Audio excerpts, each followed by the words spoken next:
નમસ્કાર। આ છે અમદાવાદ શહેર અને અમદાવાદ શહેરનો આ છે સાયન્સ સિટી વિસ્તાર।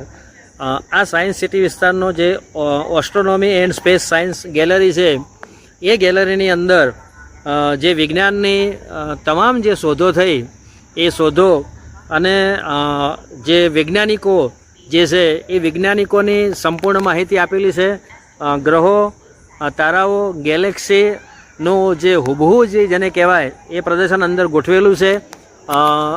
બ્રહ્માંડ જે સમજવું એ બહુ અઘરી વસ્તુ છે।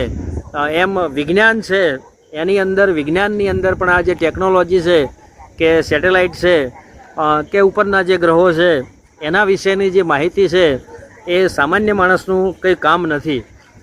જે વૈજ્ઞાનિકોએ શોધ કરેલી છે અને એ શોધ માનવજાત માટે કરેલી છે અને માનવજાતની જે સુખાકારી છે એ સુખાકારી કઈ રીતે વધે।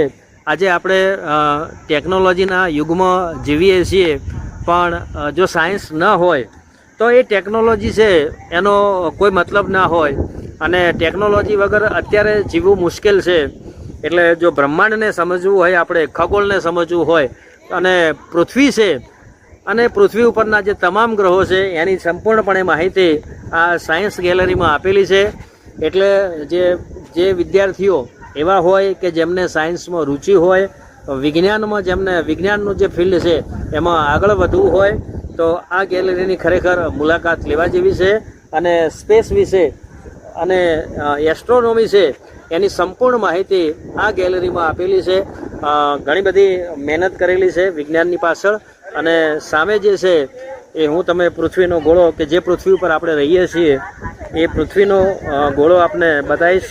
અહીં જુઓ કે જે પૃથ્વી આપણે ગોળ છે અને ગોળ પૃથ્વી ઉપર આપણે બધા જ રહીએ છીએ, છતાંય આપણને એવું લાગે છે કે પૃથ્વી પરિભ્રમણ કરતી હોય એવું અહીંયા આપણને દેખાય છે।